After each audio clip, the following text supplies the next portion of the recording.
This is, I'm guessing it's a steamboat, or at least it looks like a steamboat. Goes around this path here, so let's get on board and see what the view looks like. Got you a good seat, I think. Don't worry, it's not going to be facing the sun the whole time. Last call. Secure all cargo. All passengers aboard.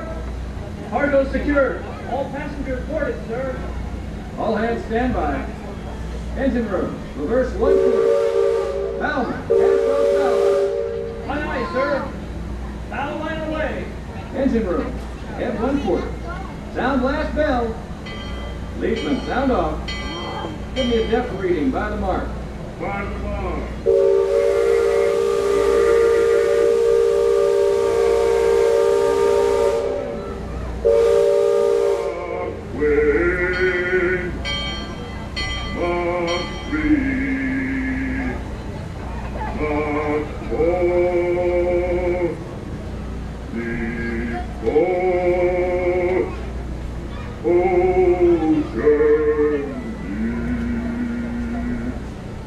Mark 4. Engine room, head 3 quarters. Stand by. Steady as she goes. Captain? Welcome aboard the Liberty Boat. I'm your captain, Horace Bixby, and my pilot with me here on the Texas deck is a young cub that goes by the name of Sam Clemens. He's marking his 100th voyage down the river today with nary a calamity on his watch so far.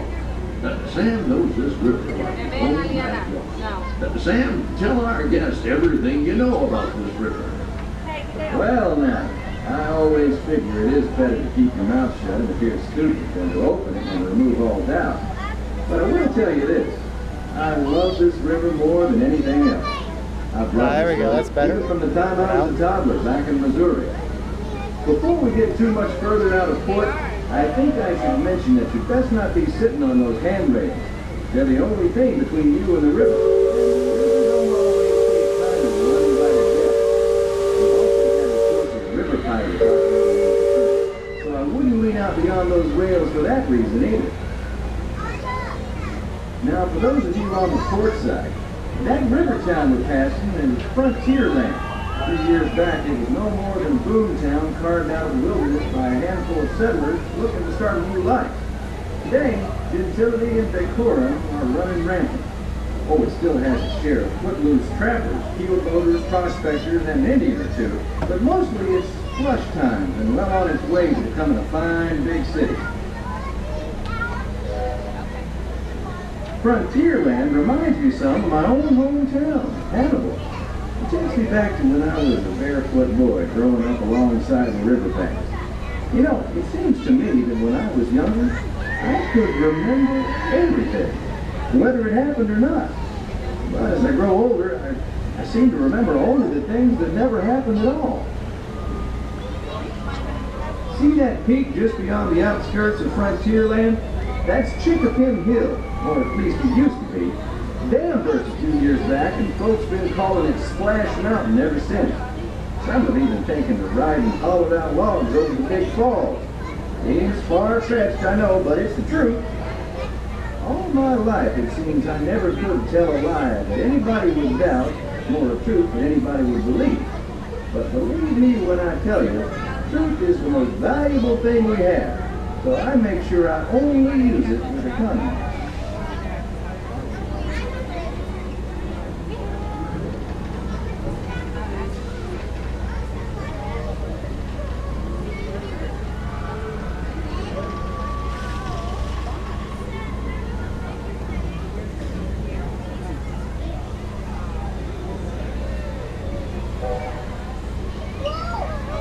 That island over across the way on the starboard side was my stomping grounds when I was young. Exceedingly young. Marvelously young. Young by hundreds of years. Younger than I will ever be again. It's called Tom Sawyer's Island and is named for a friend from my boyhood. Even today, the only way you can get there is by raft. Old man Harper's grain mill is there, back in the woods just off Tom's Landing. And that's Muff Potter's pond and his windmill. We almost hanged Muff once. And there's Huck's Landing. I always did like Huck. You could swear just wonderful. He and Tom and I spent most of our wild and reckless youth exploring that island. Lots of caves, lots of adventure, if you know where to look. And we all knew where to look. That's Superstition Bridge.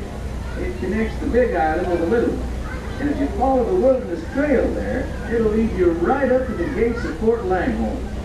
It's the last trading outpost before we head into Indian country.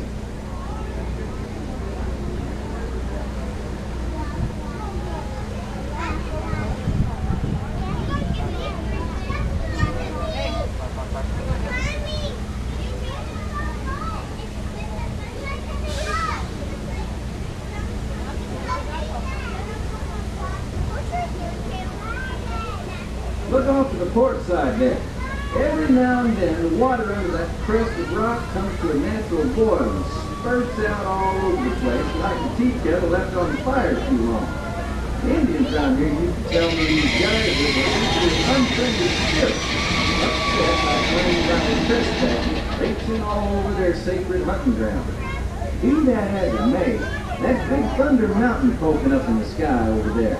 The Indians named it that because of the sound the falls used to make when the big rains came. Then the miners and prospectors and get-rich-quick speculators showed up, and the name stuck because of the sound of blasting powder going off every few minutes. There's not so much blasting these days, just ghost stories about a runaway mine train loaded down with simple-hearted, terror-filled folks like you.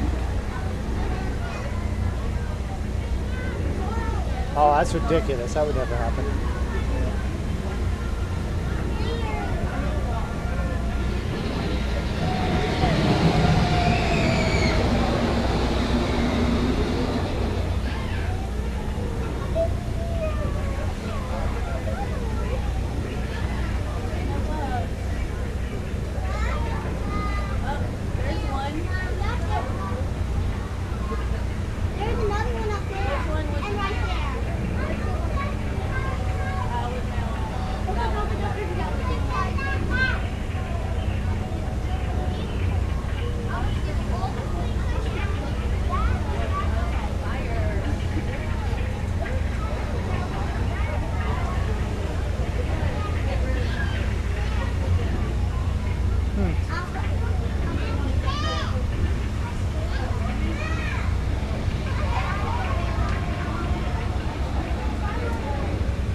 Well, I'll be. Look who's drifted out of the bayou. Off the port, Captain. It's Beacon Joe. Old Beacon's been marking this river for longer than I can remember. Every time the river cuts a new channel, Old Beacon puts out a marker to let us know whether it's safe to travel or not. However, Sam here has been bragging that if push came to shove, he can navigate the Liberty Bell on a heavy duty. Isn't that so, Sam? Well, I was born humble, Captain, but mostly it's worn off.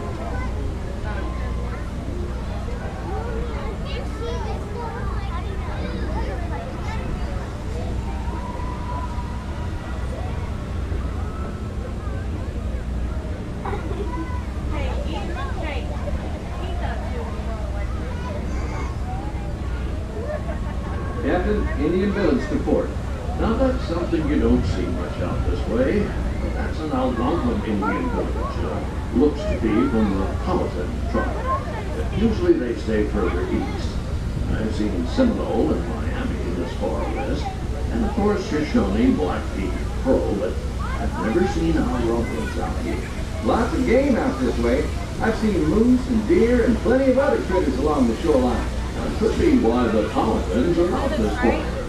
Just following the food trail.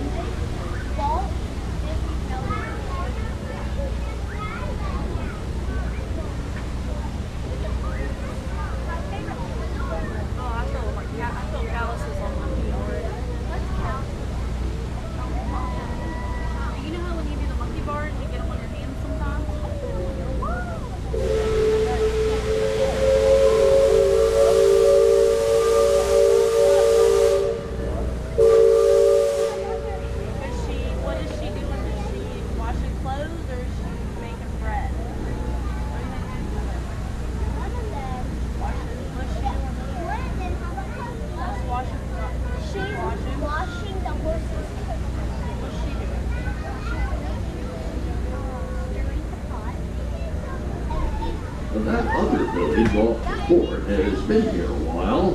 Most of the Indians along the river don't quite know what to make of our steamboat. They call it Penalore, which means fire canoe, because of the smoke and sparks pouring out of our topstack. The first time we passed this way, they thought it was the return of one of their heavenly messengers. They said our riverboat was a comet of the sun.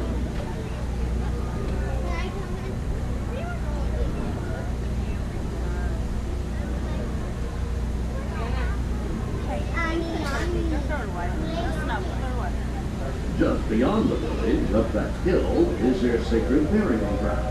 And those who fall in battle must atop the traditional bed of death. After nightfall, they'll return to mourn the great warriors who brought honor to the tribe.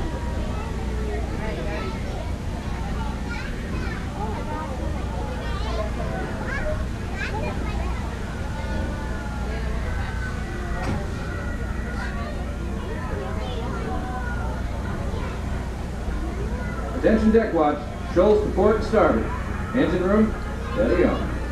We're entering shallow water, but there's no cause to worry. Sam knows every shoal and shallow, every snag and sandbar in this part of the river, and he'll navigate us through to safe water. You wouldn't steer us wrong, would you, Sam? I believe we ought never to do wrong, Captain. Especially when others are looking. Leadsman, sing out. By the mark. Here comes the sun. Half wind, half wind, half not wind. Waterless. Red flag touches. Those of you that have been this way before know that the water can get fairly shallow along this stretch of the river. The leadsmen call out the depth. Each mark is a fathom or 6 feet. Mark twain is 2 fathoms, and for us that means safe water.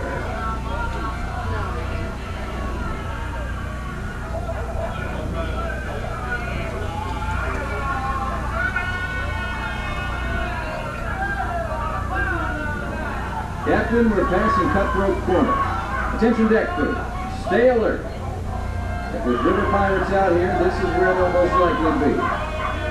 I can hear them from here. After all the commotion, it sounds like their interests lie elsewhere.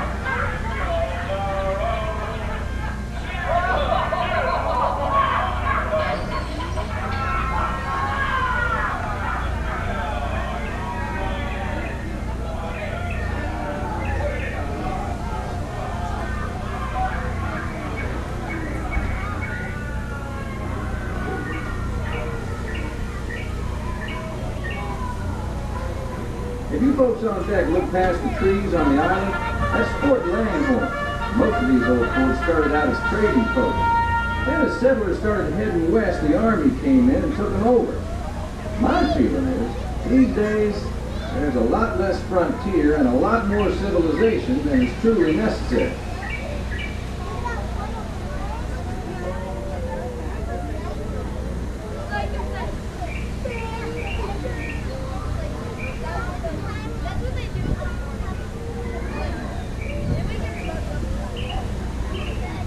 Leadsman, give me a depth reading. Sing out.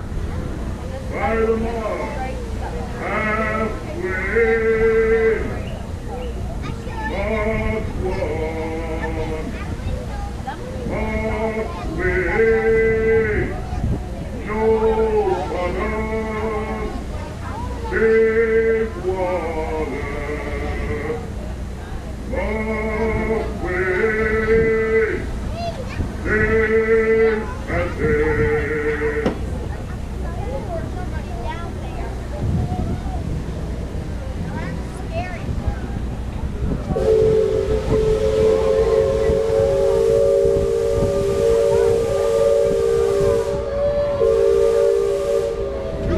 Brick mansion back over yonder there in the woods?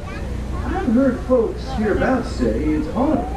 They say it was built on sacred Indian burial grounds, so now it's filled with spirits. And if you ask me, I'd say the ones telling those tales are the ones filled with spirits. If you want proof, just ask them. They got it. About 100 proof, I reckon. And whatever you do, don't strike any matches if they ain't agreed in your direction. And you won't just be seeing ghosts. You'll be joining.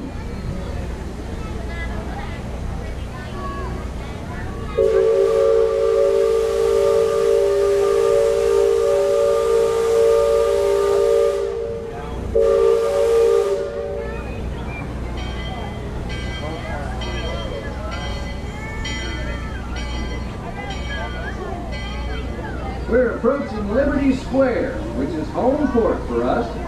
We'll be putting into dock shortly, so those of you on the upper two decks might be of a mind to collect all your parcels and head to the lower deck. If you got young'uns, you'll want to take them in hand before they get out of hand. On behalf of the captain, myself, and the crew, thanks for flying the waterways with us, and I hope I see you next time around the river bend. Thanks, Sam, and thank you, everyone, for traveling the rivers of America with us today. Engine room. Approach levee at 1/4 steam. Man the bow line. Purser, check freight and cargo. All hands prepare to dock.